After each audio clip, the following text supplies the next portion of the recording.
দক্ষিণ কোরিয়ার প্রেসিডেন্ট ইয়ন সুং ইয়লকে অভিশংসনের প্রস্তাবে ব্যর্থ হয়েছে। সামরিক আইন জারি নিয়ে শুক্রবার পার্লামেন্টে তার বিরুদ্ধে এই প্রস্তাবের উপর ভোটাভুটি হয়। তবে ইয়নের দলীয় সদস্যদের অনুপস্থিতির কারণে ভোটাভুটিতে প্রয়োজনীয় সংখ্যাগরিষ্ঠতা অর্জিত হয়নি। পার্লামেন্টের স্পিকার ওন শিখ জানান, মোট 195টি ভোট পড়েছে। প্রয়োজনীয় 2/3 অর্থাৎ 200 ভোট না হয় প্রস্তাবটি গৃহীত হয়নি। ফলে অভিশংসনের প্রক্রিয়া শুরু করা সম্ভব হয়নি।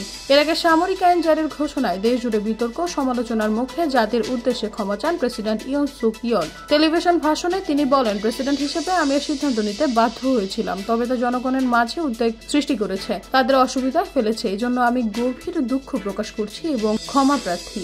ইয়নের সামরিক আইন ঘোষণার পর থেকে তাকে ক্ষমতাচ্যুত করার দাবি জোরালো হয়। শুক্রবার বিভিন্ন রাজনৈতিক দল জরুরি বৈঠক করে তার বিরুদ্ধে পদক্ষেপ নেওয়ার বিষয়ে আলোচনা করে। শনিবার পার্লামেন্টে অভিশংসনের জন্য প্রস্তাব উত্থাপন করা হয়। তবে ইয়নের সমর্থক দলীয় সদস্যদের অনুপস্থিতির কারণে প্রস্তাবটি ব্যর্থ হয়। রাজনৈতিক বিশ্লেষকদের মতে এই ঘটনা ইয়নের প্রতি আস্থার সংকটকে আরো গভীর করেছে। দক্ষিণ কোরিয়ার রাজনৈতিক অঙ্গনে এমন উত্তপ্ত পরিস্থিতি বিরল।